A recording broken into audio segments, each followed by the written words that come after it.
গাজীপুরের শ্রীপুরে যুবদল নেতার নেতৃত্বে রাজেন্দ্রপুর রেঞ্জ কর্মকর্তার কার্যালয়ে হামলা, ভাঙচুর ও লুটপাটের অভিযোগ উঠেছে।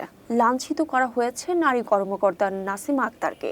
উপজেলা যুবদলের যুগ্ম আহ্বায়ক মশিউর রহমান লিটনের নেতৃত্বে শতাধিক হামলাকারী এই ঘটনা ঘটায়। তার অফিসের ল্যাপটপ, মোটরসাইকেল ও আসবাবপত্র ভাঙচুর করে এবং একটি মনিটর লুট করে।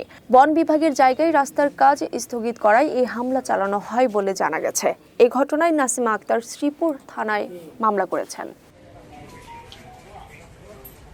টানা কয়েকদিন আগে আমার এখানে রাস্তা করতে চেয়েছিলেন, কিন্তু আমি যতদূর জানতে পেরেছি এটা বনভূমির রাস্তা। তো বনভূমির জায়গায় আমি তো আসলে রাস্তা করতে দিতে পারি না, এটা আসলে আমার এখতিয়ার নেই। এটা এই জন্য বাজার কমিটিরই সভাপতি এসেছিলেন। এসে ম্যাডাম যে আসছে রেঞ্জার চার্জে উনি ছিল আর আমি ছিলাম, আরেকজন স্টাফ ছিল।